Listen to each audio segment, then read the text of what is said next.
Hello, everyone. It's your boy Adrian here. In whatever way you can, let's make sure that we're supporting USARC. They're fighting to keep our reptile keeping rights. It's getting really crazy out here with all the laws passing and white lists being approved. Make sure that you're becoming a USARC member if you can, and if not, support USARC awareness on your platforms. Thank you, and we're stronger together, guys.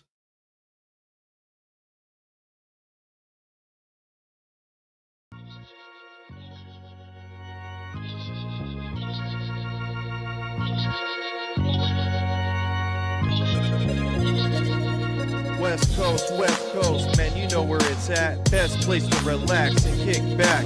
Underneath the palm trees, talk about reptiles and spit facts. From BP to GTP, Emeralds to Ackies, the city by the sea where we rock the crease khakis. I don't need no AI intro because I've been at the style. Come kick it on the West Coast and talk about reptiles. Reptiles. Talk about reptiles. Style. Come kick it on the West Coast and talk about reptiles.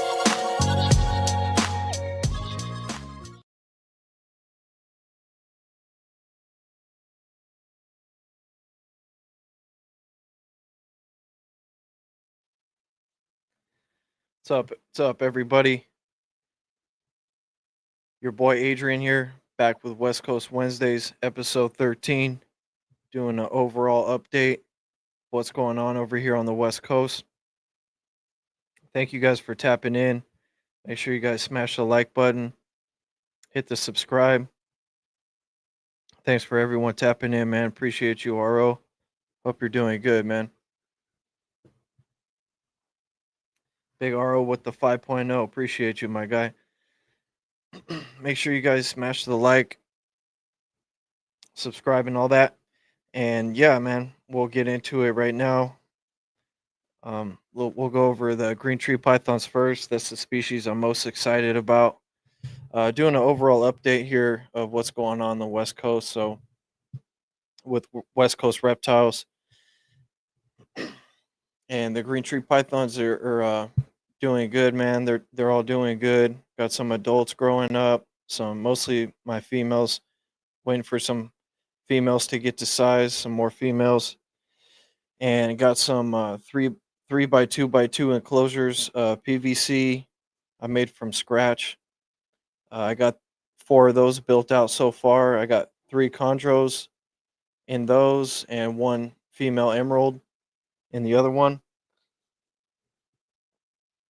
And those are looking really good. Really excited about those PVC enclosures. Having those females grow up in those. Having a lot of room to, pair males up in those. It's a really good size. Really liking the size on the 3 by 2 by 2s. I'm putting a large water bowl on the bottom and then a arboreal water bowl, up there near the second perch on those. What up? Thanks for tapping in, guys. Appreciate all the support, man. So yeah, rolling with the green tree pythons, just trying to get those females up to size slowly but surely. With the arboreal species, you really can't rush into things. There's no power feeding that species, or anything like that. I don't recommend that. Feed them nice and slow. Let them grow nice and slow, and take your time with those. You don't want to rush anything. Patience is the key with these animals. Making sure they're properly hydrated, humidity's on point, your temperatures not spiking. Making sure the temperature's nice and stable. They got a thermo gradient. They could thermoregulate, and that's very important for the arboreal species. Not feeding them too much. Don't feed them too frequently, and don't feed them too big of a meal. In my opinion, like I always say, this isn't advice or anything. I'm a new keeper, and this is just what I'm doing right now. Just sharing with you guys. pretty sure a lot of people feel the same way. And you know, keeping reptiles is one thing, man, but when you get into breeding, it's very humbling. Keeping reptiles is a walk in the park, but yeah, breeding reptiles is a whole nother ball game. For passionate keepers such as myself, it really changes the game. Thanks for tapping in, big bro. Yeah, breeding reptiles really changes the game for passionate keepers because you got a lot of emotional investment, and it's not always successful. There's a lot of bumps in the road when you start breeding, and when you continue to breed. There's always going to be bumps in the road, I feel. And once you start having success and you get some notches in your belt, it starts to get better, I feel. You get more wise and more experience and more tolerant to bumps in the road. But pretty much everything that could go wrong so far has happened to me. Um, you hear about all this stuff on podcasts, and you think to yourself like, "Oh, that'll never happen to me." I'm going to do everything I can to avoid it, but it's going to happen. It probably will happen. Hopefully it doesn't. But they are good learning experiences. It's kind of tough because it's almost like, man, like what can I do different? But sometimes it's just it is what it is. And yeah, I mean, even like with ball pythons, people say ball pythons are easy to breed, but ball pythons can be difficult too, man. It's not the easiest thing. So when I see people having success breeding, man, props to those people. I really know what it means to have success now, and it's not an easy feat. Definitely not an easy thing to achieve. So shout out to everyone that's been having success. I wish you more success, and I want everyone to thrive. That's pretty much the point of this whole show. Is just like a little safety meeting. Straight to the point. Just maybe everyone can reflect on it, and yeah, man. So back to the green tree pythons. Got some stuff going on. Man, I came home to an adult that had prolapsed somehow. I don't know. It's an adult I just got recently, uh, and it had prolapse, and it was kind of weird. I just fed it a few days ago, and some stuff. Yeah, I mean, just I had a bowel movement recently, and it went good, and that's why I fed it again. And then maybe I fed it like too big of a meal, and it ended up prolapsing. And then it was weird. The prolapse like went back in on its own, and then I didn't put a band-aid on it right away. And then so um I kind of just let it be. I think I saw like the closure was a little messy. Like it looked like it had another small valve movement after, like while it, I guess right before the prolapse, it had like a really small bowel movement. Maybe like the feeding too soon after the bowel movement initially, maybe like triggered the prolapse. So maybe like in the future, I won't like feed right after a bowel movement or something, or I'll just slow down the feeding in general with the arboreals. Um, just try to stay patient with that. And so I removed the animal from the enclosure, was cleaning it up, and then put the animal back. I took out all the perches, just put a puppy pad down and had it chilling, and then it prolapsed again like a few minutes later. And um it was kind of bittersweet because the animal was sold to me as like a probable female, and like before, like when I noticed this was going down, I had a good look at its tail, and I could see spurs, like some pretty large spurs. Like I when I first got the female, She looked pretty like female to me, and um, it looked female at a glance when I first got it.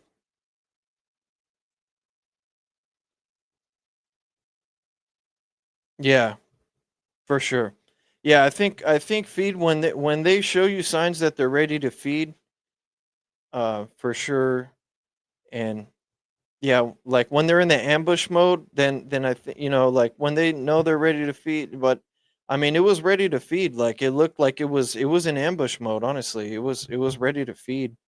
And yeah, RO, I'm just sharing this stuff, so everyone can learn from my experience. So we'll go over this little thing. It just happened today, so it's kind of crazy.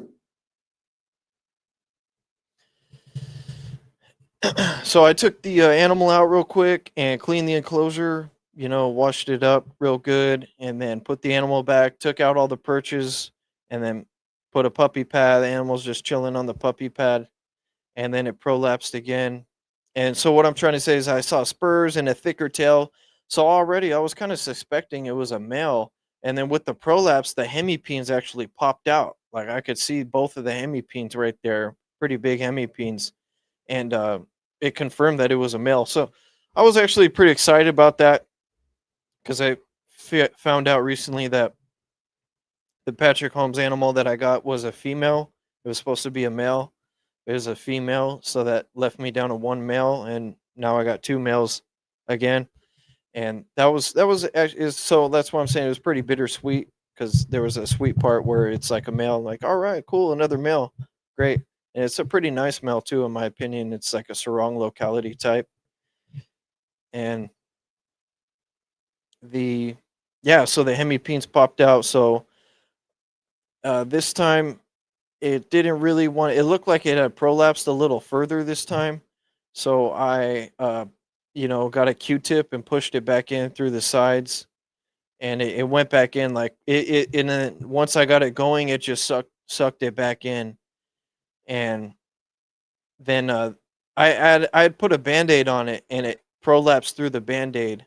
So this time I pushed the prolapse back in and then wiped it real clean, and then I put a band-aid and then some medical tape, still on the uh puppy pad. So yeah, I don't really know what's going on with that. But I'm just gonna let that animal get some rest. I'm gonna take the medical tape off tomorrow, after like 24 hours. I guess is the recommendation to leave, that band-aid on there after a prolapse. So I'm just gonna take all the perches out, let it chill. I got the enclosure kind of covered up so it's not all stressed out. And yeah, it's been doing good so far. Besides that, it was a strong animal. I don't, I just maybe pushed it too hard or something like that. And yeah, but we'll see how it goes on that. So I got it chilling in there right now. Just gonna let it rest up, get some rest, and we'll go from there. And I'm gonna let it chill. Just make sure it stays hydrated, and go from there. Let you guys know on the next episode how that animal's doing.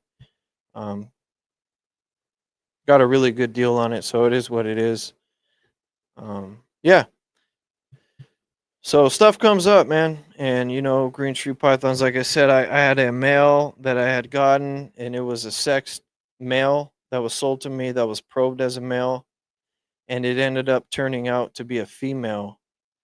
And just by the way it was acting, it was holding its bowel movements, for a long time.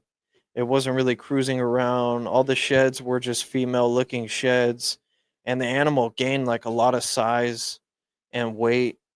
Weighs 570 grams, and it is the biggest animal, like probably second biggest animal in my, well, it's like the third biggest chondro in my collection, because I got two like adults. I got a couple like 10-year-old plus animals, but aside from like the 10-year-old animals, they it is the biggest animal. So I was just like, for a 2022 animal like this size, this has to be a female. It just looks like a female, acts like a female, and it sheds like a female. I had a local pet store. So this is one thing I wanted to bring up in this podcast. This guy at a local breeder that I know, he's palpated a chondro for me for sex before, and it worked. So I got this animal, and it was the male that sired my recent egg bound clutch. So when I first got the animal, I took it to him, and he palpated it as a male. And then later on, and it was a big animal. Like, this is a 10-year-old plus animal. It was like a yellow cyclops male, a really big animal. And I was like, this has to be a female. And then he's like palpating. He was like, oh no, it's a male. I feel the hemipenes right here. I'm like, oh, like, okay, all right, it's a male then. If he says it's a male, like, all right, it's a male. And then, it did have large spurs. So that's one thing in my males. I noticed the males have spurs. The females, like, spurs are non-existent. Like, from what I've seen so far, I have, little experience, but all of my males have had large spurs, and the females have like almost non-existent spurs. So I don't know if any of you guys have noticed that too. Like, let me know in the comments or the live chat if you've noticed that only the males have spurs. Like, I know I've read that in the more complete chondro that the males will have spurs or noticeably larger spurs. I know the females have like some slight spurs, but with the males you could just see it right away. And then they got that thick tail. Like, you could almost just look at and that's the thing with like palpating chondros. You can only do that when it's a mature animal. Like, you can't do it with a baby chondro, obviously. That's why people probe. Probing is the suggested way to ID, sexually ID the green tree pythons. But, like in my case, I got a probed male, but it turned out to be a female, and it was by a highly reputable breeder. So shit happens. You could probe wrong too, and I'm pretty sure that it's a female. It's still not confirmed, but I tried pairing it up recently, and it just didn't have any interest in the other female. So I think it's just two females that I was pairing up, honestly. And so yeah, that's what I'm saying. Probing is cool. I haven't gotten into probing yet, and I don't really see a need to until I start having some success with some clutches, and maybe I'll look into getting a probe kit and learning how to probe myself. But the palpating thing. So, what going back to the palpating topic, palpating for sexual identification on green tree pythons. Like I said, I took it to the local breeder that I knew. He palpated. I held the chondro, and he felt the tail, and he, like, kind of stretches the tail out, and feels at the bottom of the cloaca right there, and he's like, all right, yeah, it's a male. And then so later that male shed plugs, and then, all right, okay, he was right, it is a male. And then I paired him to the female, and then he sired the clutch, and there was 20 fertile eggs in the clutch when the female went egg bound.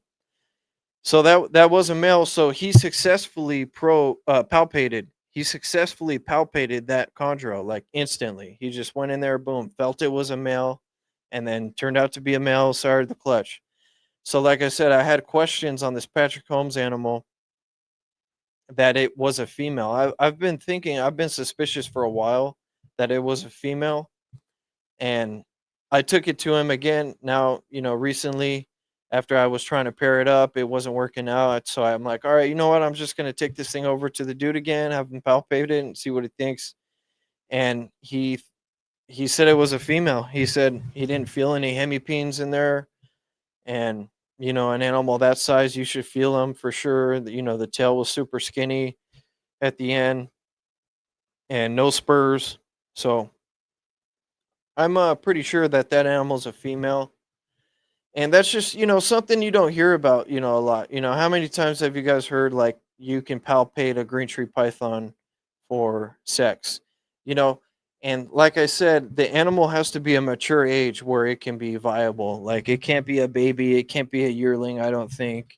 You know, and it is what it is. Like, people say, "Oh no, you can't do it." Well, he did it. He palpated the male, the big ass male. He knew it was a male, and then it shed plugs, and then it sired a clutch. So how are you going to say that you can't palpate a green tree python when someone just did it. I've heard of it before with some OGs too. It's nothing new. You could almost just look at the animal and look at its tail structure and see if it's a female or a male. Once you get that trained eye. And so, yeah, I was kind of bummed out that Patrick Holmes animal, because it was a red Neo, and I was like, yeah, that was my stud male, but I guess I scored because it's a female. And yeah, so it is what it is, and kind of was like, oh man, now I'm short like some males, or like I at least want like a nice red male, like a red Cyclops or something like that. And yeah, man, just gotta work some things out, and it's pretty cool being female heavy now, and I'm kind of glad that this animal, that prolapse, wasn't a female, because I don't want any issues with any females. Not glad that any animal has any issues, but at least it wasn't one of my females. And it's just a learning lesson, another learning lesson. Never had a chondro prolapse before. I've heard of some people having adults prolapse on them, so it happens. And that's why I'm sharing with you guys what's going on. And yeah, so that's what's going on with that. I learned one was a female, which is, I guess, pretty cool, but wanted it to be a male, because now I don't have any red neo males. And now I learned that one of my females was a male through the prolapse, which was pretty cool. And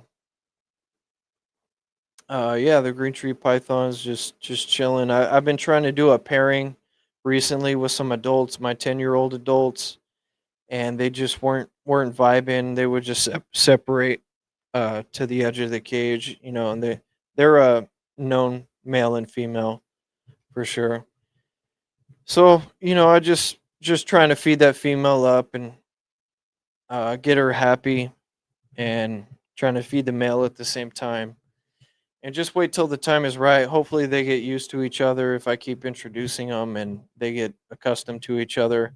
That's kind of how it was with my first egg bound clutch. They weren't really feeling it at the beginning, but shortly after they started picking it up.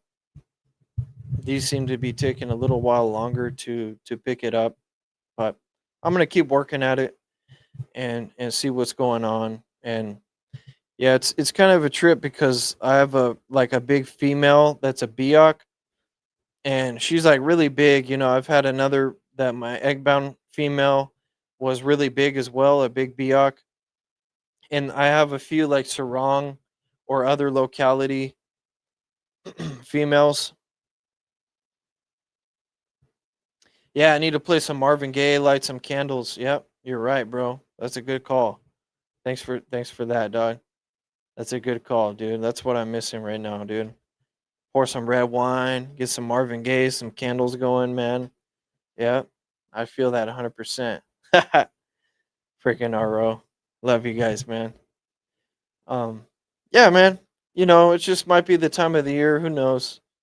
Maybe he knows that the female's not building follicles, and who knows? Who knows what's going on? Still learning a lot, seeing the signs, man. I had some, like I said, it happened so quick with my last clutch, that one egg bound. It was just like too easy, took it for granted, and just happened like that. And but unfortunately it wasn't successful. And so every pairing's different, man. Every pairing's different. That's why I'm explaining to you guys, like they're not really cooperating with each other.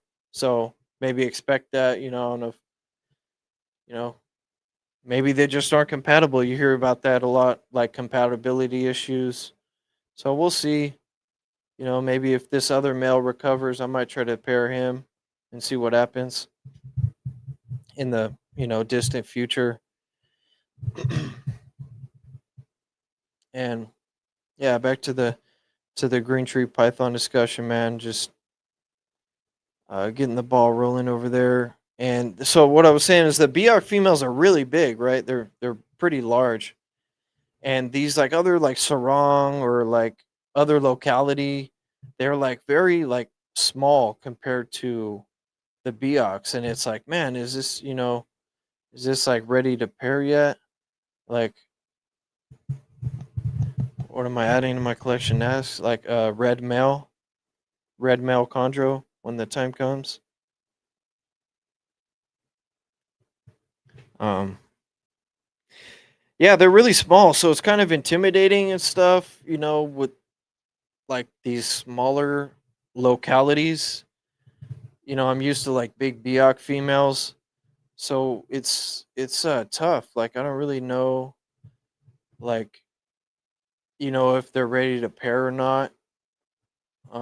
Because I see people like some you see posts with people having some green tree python clutches, and the female doesn't look like too big and all that. And so it's just tough when you look at these females and you're like, man, like how can I even, like, if I bring this picture up right here, this is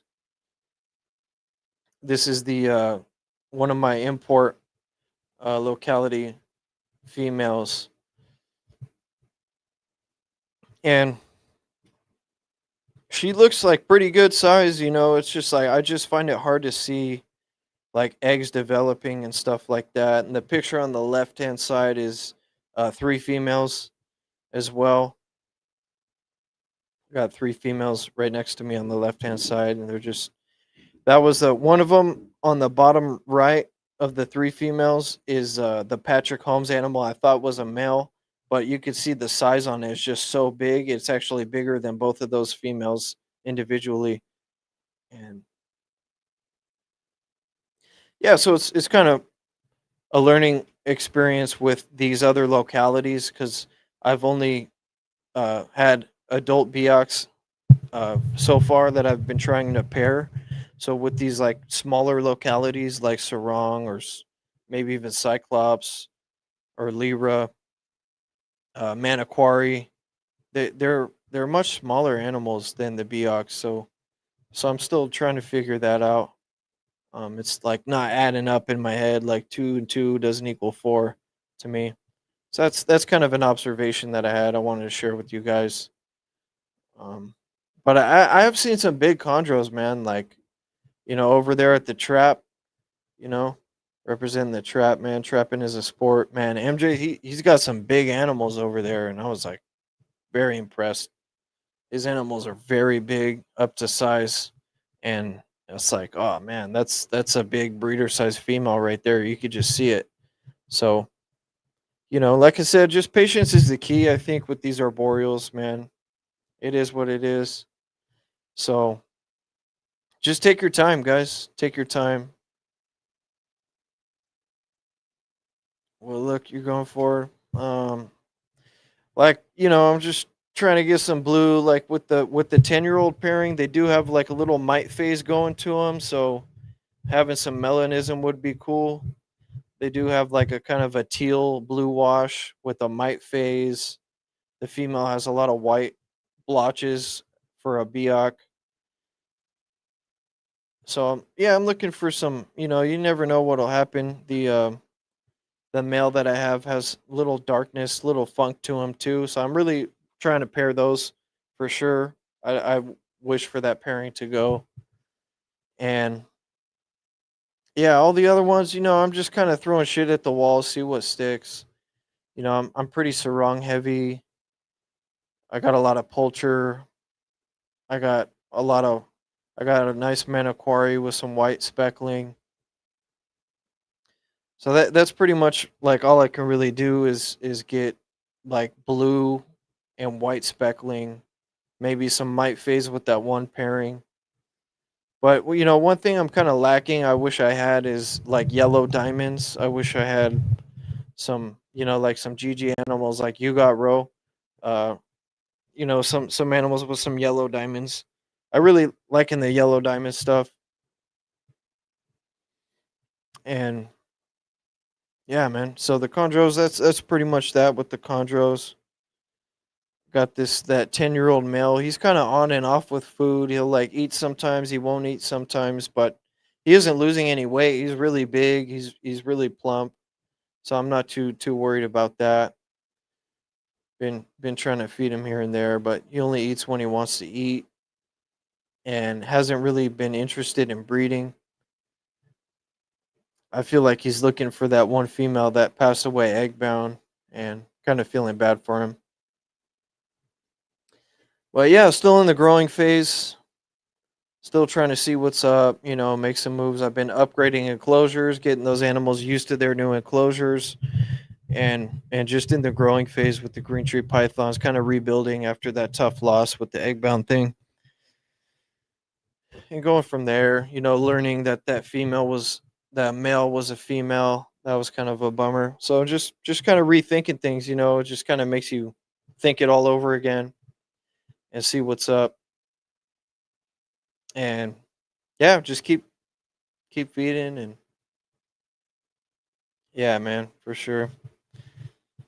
When the time comes, bro, I'm not really ready to pick anything up right now.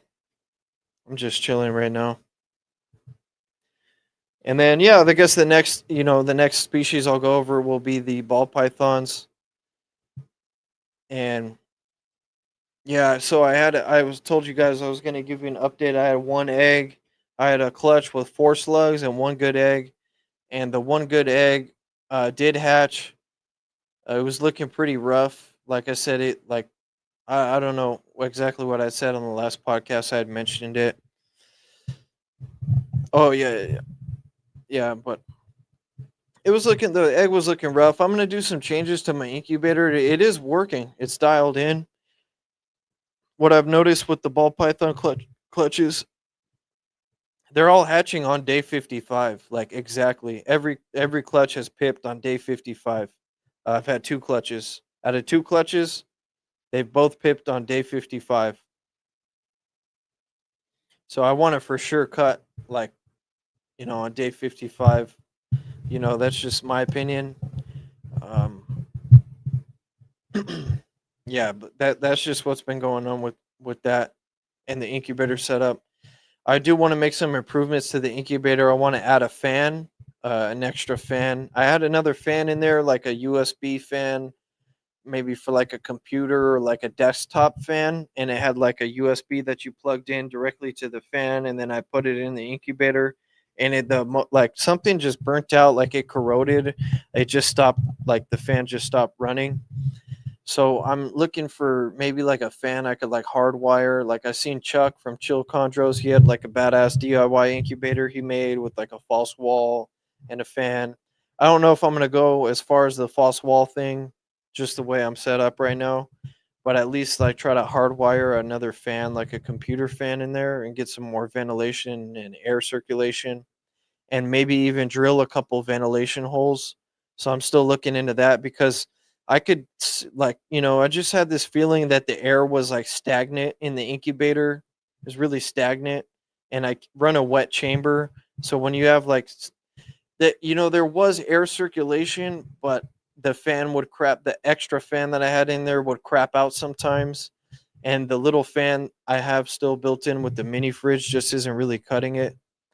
So I feel like there was a little, like, maybe you could say stagnant air or not enough air exchange, and that would lead to like some funkier looking eggs, even though they all still hatched 100% hatch rate in the incubator with the ball python so far, with the no press and seal and air holes in the egg box the whole time. So the first clutch I tried in the incubator, I used press and seal with no air holes, and they all crashed around day 40. They were just done toast. The eggs were rotted, molded, completely done. The eggs, the yeah. So I chalked that up to press and seal and no air holes. I'm a big like ventilation, airflow guy. That's why I'm building these PVC enclosures. I'm adding uh, a lot of ventilation in the front. All 4 sides of the enclosure have ventilation. It's not as bad as having a screen lid. You'll never be that bad. And the way the enclosures are positioned, there's really not much ventilation on the backside because, and just the way I'm working things out right now, I'm still moving stuff around. But I want to make sure the front side has some nice ventilation so that you can get some airflow going in there. And yeah, I think I'm a big ventilation guy, like I'm saying. So it makes sense to me to have ventilation in the egg box.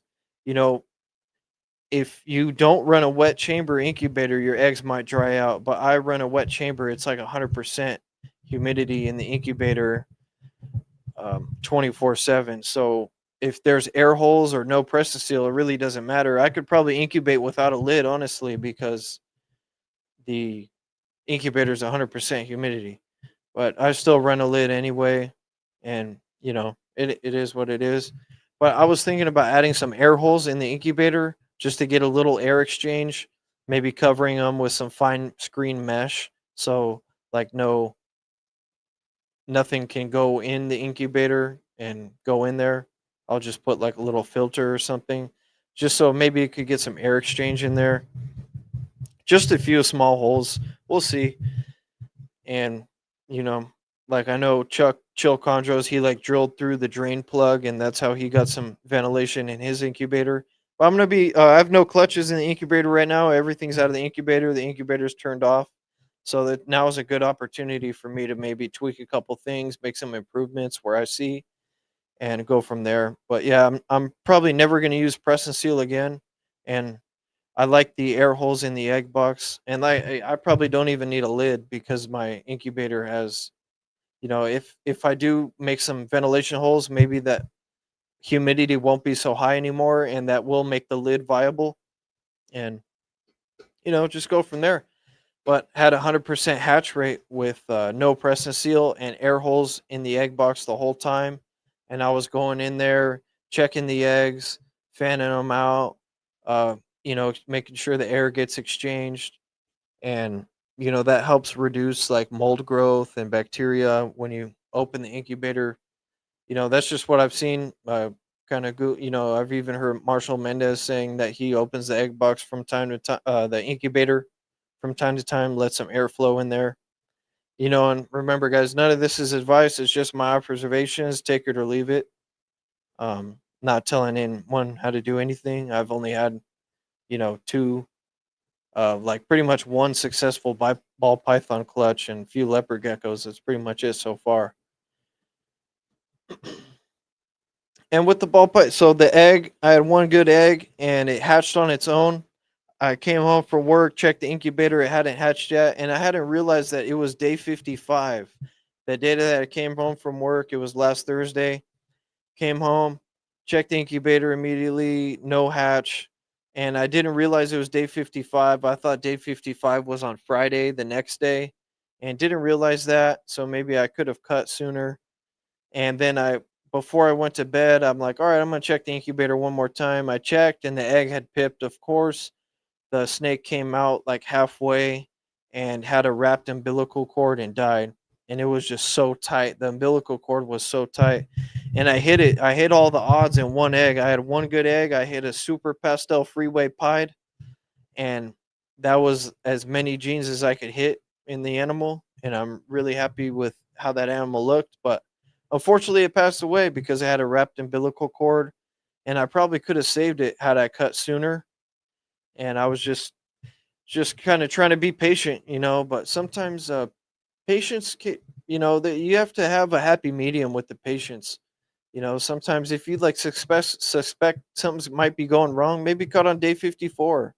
Make sure you're on day 50. Like if you know your incubation setup and when your eggs hatch, some people have eggs hatch later, and I've seen a pattern. My clutches hatch day 55, like to the dot.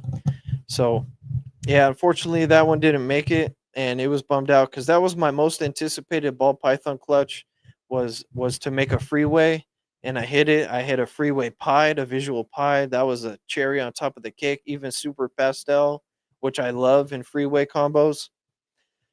So it was a kick in the nuts for sure. I noticed it right before I went to sleep. Man, it was tough getting to sleep, and yeah, that's I'm passionate about this shit. That was my most anticipated clutch, and definitely gonna repeat that pairing. The female's being kind of slow to recover. She has had some meals since she laid the clutch, but she's been kind of slow to recover. So I'm gonna be patient with her, see how things go with her. And aside from that, I had the 6 egg clutch that had 100% hatch rate. All the babies are doing good. Only one out of the 6 have eaten so far. I just made the mistake and try to feed them like right after they shed. I put them all together in the incubator for a while, and then damp paper towels. Then they all shed out, and I separated them. I think I fed them the same day I separated them. I tried to feed them, and only one ate, and rest of the five didn't eat. And I waited a few days and tried to feed them again, and none of them ate again. So I'm gonna wait a little longer. What I heard from an OG was 2 weeks after shed is when he feeds. So, I'm still well below that 2 week mark. He says wait till they get nice and hungry, and then after 2 weeks after the first shed, then they'll be ready to eat. So we'll see. I'll keep an eye on those. Hopefully I don't have to assist feed any. But yeah, that ball python clutch, I hit 5 out of 6 strangers. Pretty excited to finally have some success with that, and I got a good sex ratio. I was popping them after the shed, and I pretty confident in what I popped was a 2.4, and I hit a nice male and female were actually the non-pastels. I hit a 1.1 that were non-pastel, and then one pastel stranger that was a male, and the rest are females. So I'm pretty stoked about that. I'm gonna have to shed test that clutch for clown because they're all 66% het clown. I'm gonna have to shed test all those and see which ones I'm holding back. I'm for sure gonna let go of the male pastel stranger because the male that sired the clutch is a pastel stranger het clown, and yeah, so I'm gonna be letting 2 of those from that clutch go. As far as I know, might hold the rest back. Always good to have some more strangers in the collection. And yeah, I've had a female. I think I had a female that reabsorbed a ball python female. Then I had another female that like was obvious, like was looking like she was building, and then like maybe not. Like she went back on food, and then now she's like kind of building again. Like they do that stomach turn where they kind of lay on their side, and yeah, she seems to be ovulating again because she's off food again or building follicles again. So we'll see what happens with her. She's a hypo het clown, visual hypo het clown female. I paired to a special double het hypo clown. So looking to make some special hypo clowns in that clutch. Hopefully that proves out and we get some double visuals on that clutch. And yeah, I'm gonna start pairing some other stuff up with the ball pythons pretty soon. Gonna keep pairing. I've been doing some pairs. I had a male that I had acquired from the homie Ledka. Shout out to Logan.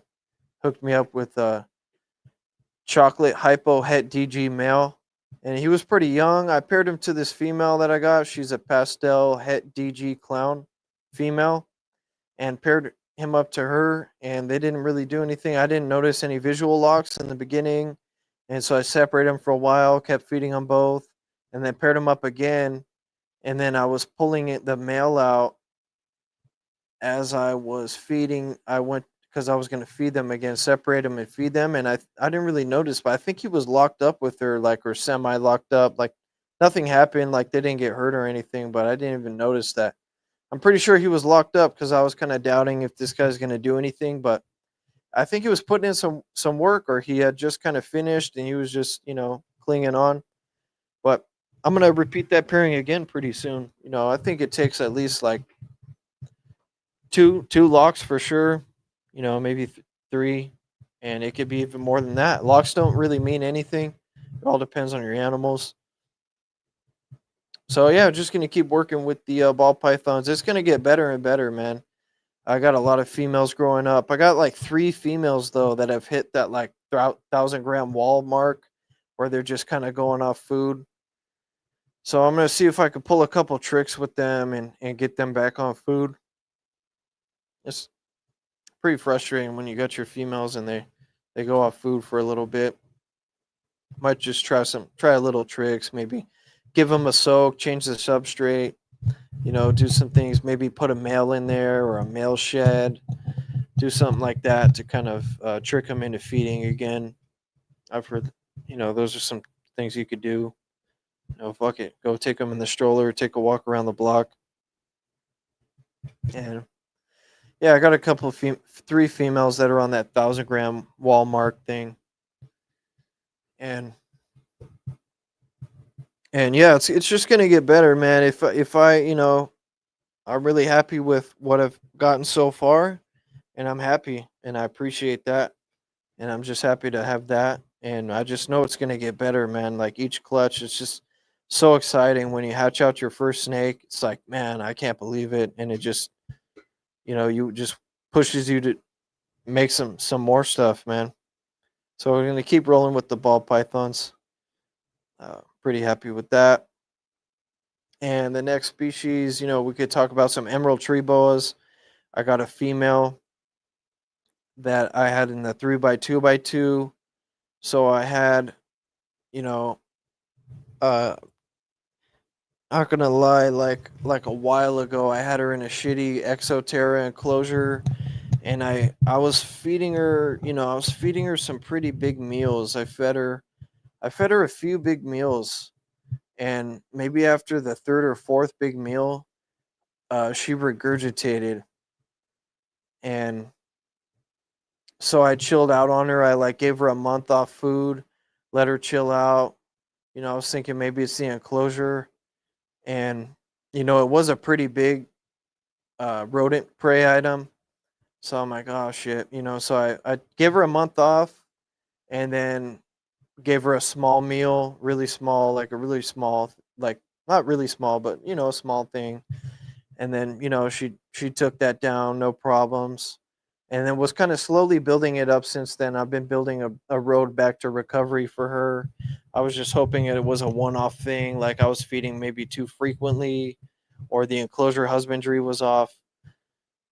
So you just really want to pay attention to what you're doing with these animals, and not being too impatient, especially with like bigger meals and stuff like that.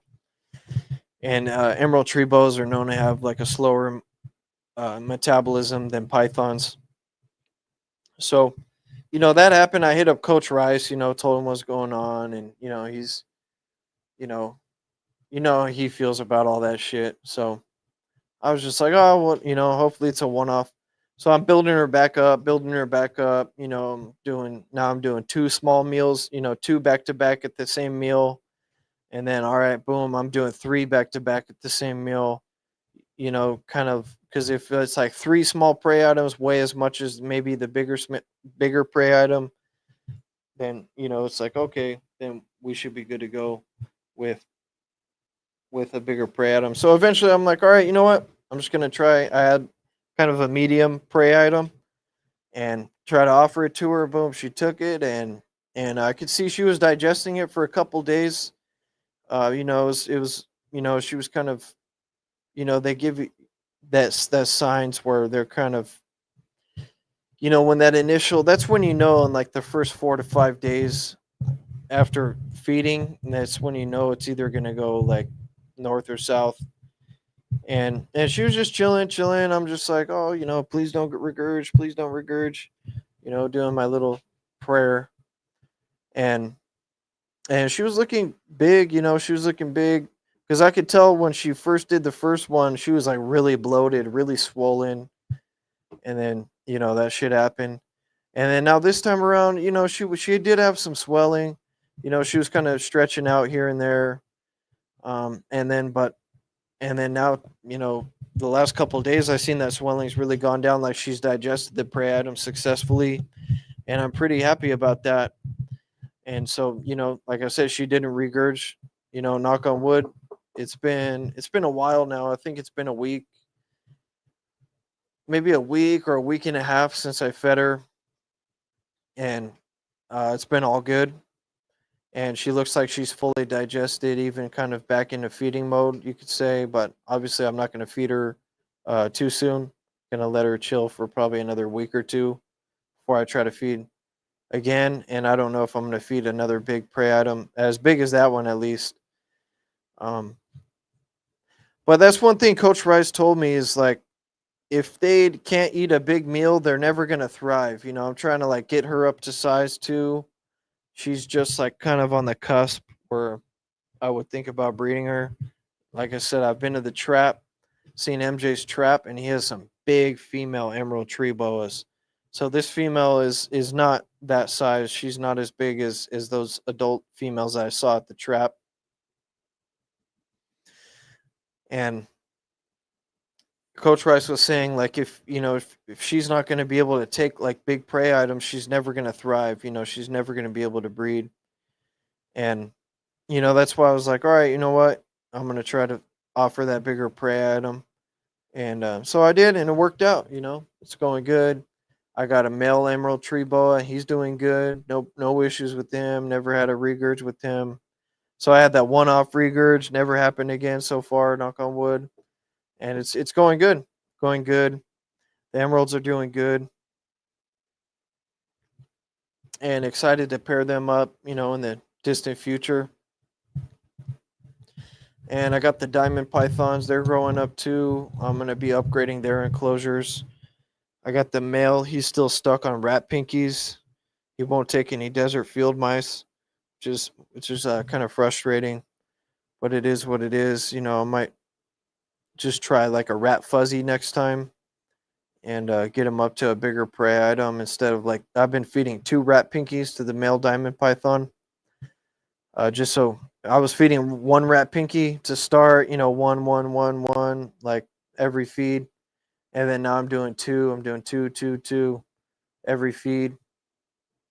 And so kind of building him up because the female has gotten a lot, larger. She's taken desert field mice from the get-go and she's getting pretty big, not crazy big. She just had a nice clean shed and she's been doing great too. So excited to grow up those diamond pythons.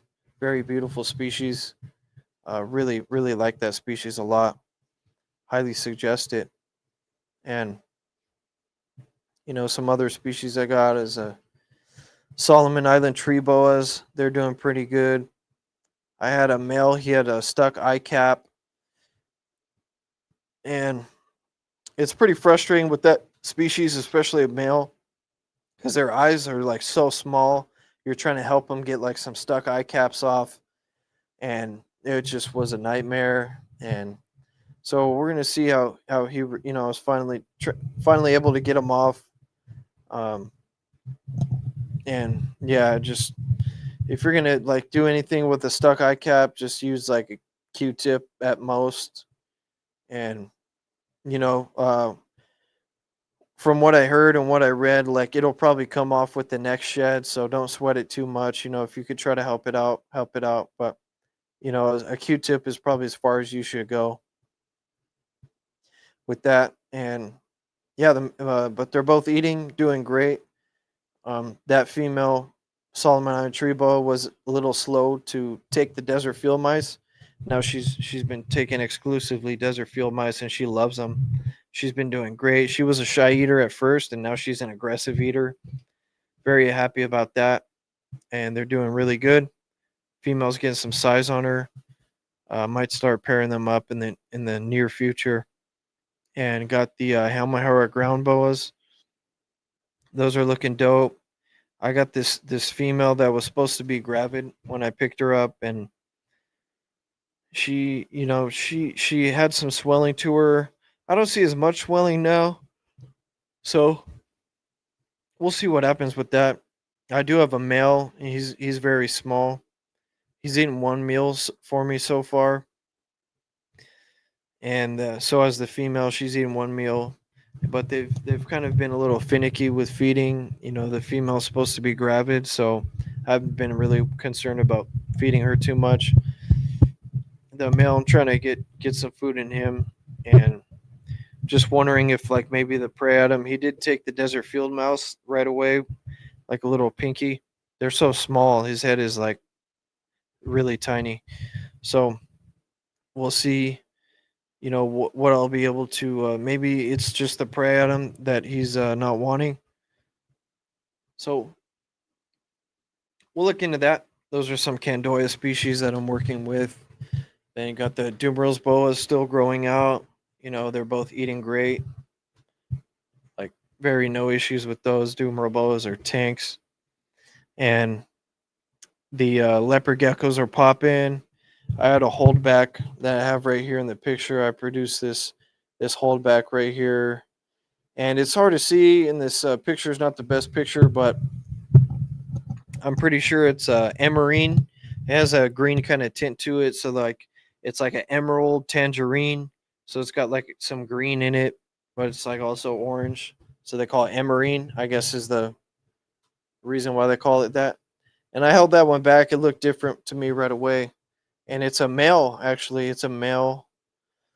And I already have a male emerine, so not really sure. Not really sure what I'm gonna do with. I'll probably try to let it go. Now that I know it's a male, even though I do have a female too that I held back.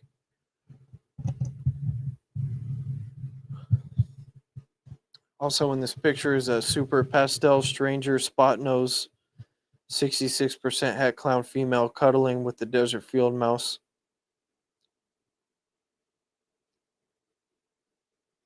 So the leopard geckos have been popping. I haven't had any leopard gecko clutches recently. It's probably been about 4 months, 4 or 5 months since my last leopard gecko clutch. Been hatching out a lot. I think I've hatched out like 9 leopard geckos so far, and I've only kept 2 of them, so I've been able to let go of the rest. That's been pretty cool. And the red Ackie Monitors, I'm pretty sure they both ended up turning out to be males.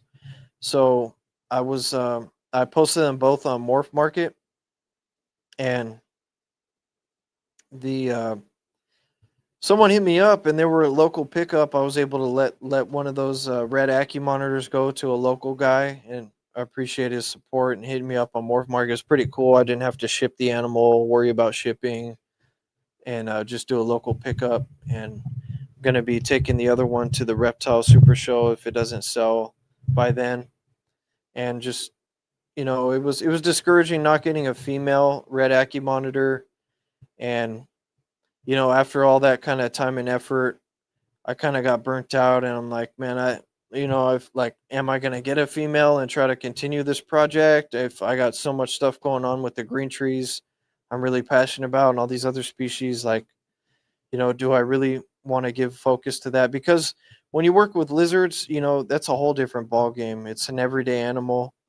They're a lot different than, you know, ball pythons and green tree pythons. They require a lot more care. The feeding is a lot more difficult and time consuming. So it is something you have to be like, very dedicated to. So I'm thinking about, um, moving on from the red Ackie monitors. I'll definitely, when the time comes and I'm ready, I'll jump back into another monitor species, most likely some tree monitors. And that's why we need to support USARC, man, because they're putting a lot of these tree monitors up on the Protected Species Act. So I'm working on that, and then freeing up that monitor enclosure will give me a room to put some build a new PVC enclosure up there. And see, that covers up pretty much the species that I'm working with. So yeah, like I said, man, like keeping animals, that's one thing, but breeding animals, man, it really humbles you. I've like pretty much experienced like almost everything you could experience so far. And now comes the establishing part. Now I'm going to learn about how to establish the animals. For the leopard geckos, it's been pretty easy to establish them. Haven't had any trouble feeders. They've been eating pretty good. They get up to size quick, and I'm able to get them established and get them out pretty quick with the leopard geckos. That was pretty cool. And like even with the leopard geckos, I don't know if I'm going to continue that much longer. it takes a lot of attention away from things that I'm really focused on. It was a fun little project to work, but it's just not really worth. You know, it's it's a species I do love. That was my first reptile, was a leopard gecko. These animals, I acquired them. You know, they weren't really something that it kind of just fell in my lap, and I just had a little fun with it. And we'll see what happens in the near future. But I'm just trying to really focus, especially after all these events, man. They really humble you. These breeding events, they really humble you. They make you focus on what you really want and where you really need to focus and spend your time on. And yeah, man, wrapped umbilical cord on a ball python. Maybe I could have cut it a little earlier. I would have noticed because it was still alive. It had come out and hatched on its own and then died. So it had enough strength to hatch out of the egg, crawl out halfway, and then just didn't make it. Maybe that tension when it came out of the egg it was what was the nail in the coffin. But maybe there was some way that I could have untangled that umbilical cord and saved it. So maybe I'll cut a day sooner now. I don't know. Maybe, I'll just, it is what sometimes it is what it is. You can't do anything about it, but it's a little disappointing, and I wish, I could have done something to help the animal. I always feel like I'm responsible. These animals need you as, these animals are dependent on you. So I hold myself accountable for a lot of things, and as any good keeper should, and I share a lot of stuff with you guys, man. I've been very transparent, sharing all my experiences. And this is all high level shit, bro, from palpating chondros to, all this shit, man. I've had we're palpating chondros for sex, you know, it's possible. Like I said, the guy did it for the male that I had. And then and the animal has to be of age, of course. It has to be an adult chondro. I got a wrapped umbilical cord. I used press and seal, which just pretty much killed my clutch, crashed my clutch. And I know everyone uses press and seal and stuff, but it just didn't work for me in my setup. I don't know if it's because I wasn't using vermiculite. I didn't have any air holes with the press and seal. I don't know what it was, but I don't think you need press and seal. So,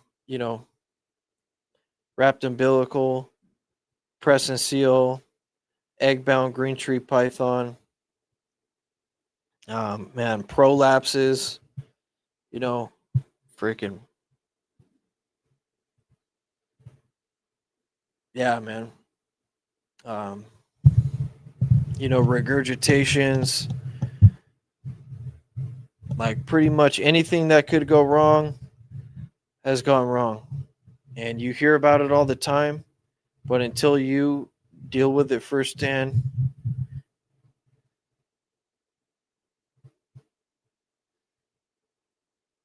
yeah, bro, you could palpate for sexing chondros. Yeah, like I said, so I'll just do it over for you, Sal. I know you're there in Texas chilling with the homies.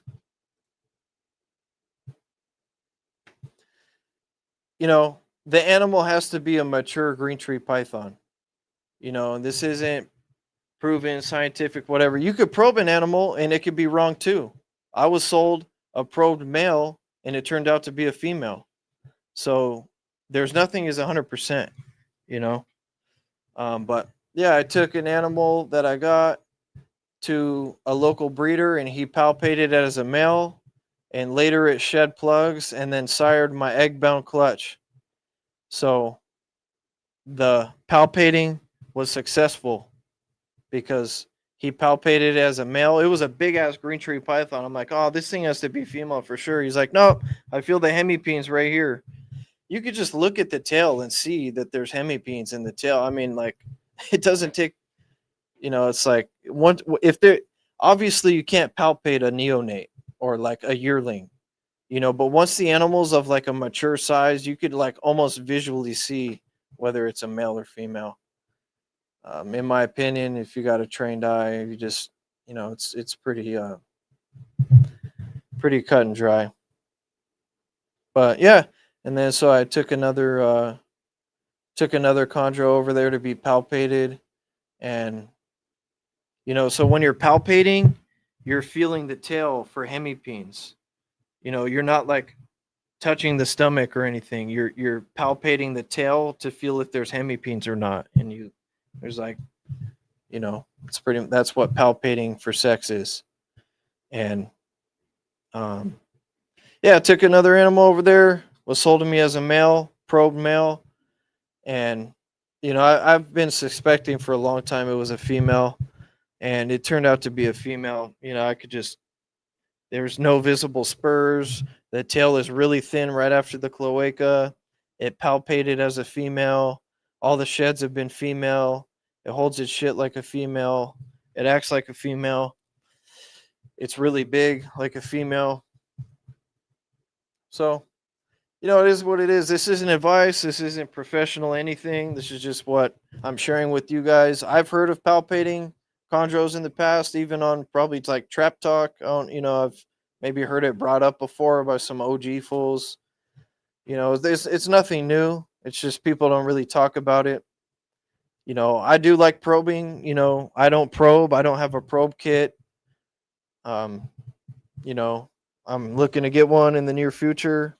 Maybe if I hatch a clutch and get a probe kit and start probing, because obviously you can't palpate a neonate or a yearling.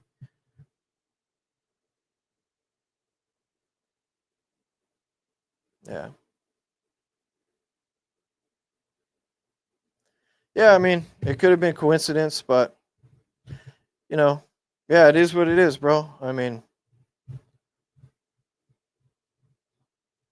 yeah, like I said, to each his own. Yeah. I mean, it could be recognized by some people, but not everyone. You know, like I said, probing could be inaccurate as well. Um, yeah. And what I noticed too on my males is that they have spurs and all my females don't have spurs. I don't know if I know that's another false theory. I never believed in that only males have spurs and females don't. Obviously the females have spurs, but all my females, they have really small or non-visible spurs, and all the males have like really large visible spurs. And then you could just see like the base of the tail right after the cloaca is um is really thick where the hemipenes are. And you don't even need an ultrasound to see that, like, it's a male. Like, you could see like a emerald tree boa, you could just see the tail and it's a male. you know Not a Yeah, bro. It's just green tree pythons, man. It's not who am I don't have any success in it. you know it is what it is, and I look up to everyone who has success, and respect everyone and proud of everyone. I hope they continue to have some more success. Sorry, my mic volume fucking turned up on accident by itself. But yeah, man, I'm just sharing like new ideas and try to get people thinking outside the box. Like, okay, like prove me wrong. But someone palpated a snake as a male and then it sired a clutch. But people are saying you can't palpate. But he palpated it as a male and then it sired a clutch. Like, yeah, yeah, it's a 50% chance you get it right or you get it wrong. I get it, but I mean, like, and then so now if he palpated this one as a female, and then when I get a picture of her laying on a clutch, is it still just a coincidence? Like, how many do I need to palpate for it to be proven? So I'm in, like, I'll prove it out. Like, we'll prove it out. It's like shit changes, bro. Not everything's set in stone. There's not one way to do things. Like, I don't know, man. That's what this whole podcast is about, is just like brainstorming, bringing up new ideas. It's just food for thought, and looking from a new keeper's perspective, like looking at new things. not stuck in like one certain way and shit. So yeah, I'm just gonna keep plugging away, keep trying, man. Hope you guys are having a good time out there in Texas. Hopefully, I didn't ruin your chondro party with the palpation theory on sexing chondros. I'm sure you guys are rolling over there laughing at me and shit, but it is what it is, man. Love all you guys out there in Texas, man. Wish I was there, having a good time with you guys, dude. And yeah, man, just gonna keep the ball rolling. That's pretty much what's going on with me over here. And appreciate everyone for tapping in. Smash the like button. If you missed most of the episode, it's pretty cool. Pretty cool overview update. Went through a couple things, some cool scenarios that happened to me recently, and just the overall like breeding animals ain't easy. So you got to keep up the hard work, and you know it really weeds people out. I could see like why a lot of people leave the hobby because like they're not really in it for the reptiles, but when you have people like myself that are really here for this shit, um, longevity is key. Longevity is key. Shout out to the whole trap out there, bro. Trapping is a sport. All the bomb squad, usual suspects, V Unit, Wiz Tang, man. Appreciate everyone for tapping in. If you guys watch this shit, the mayor, salute to Mr. Mayor, bro, and his wonderful get together, bro. And hope you guys are all safe. Have a great time, bro. And have a good night. Peace out from the West Coast.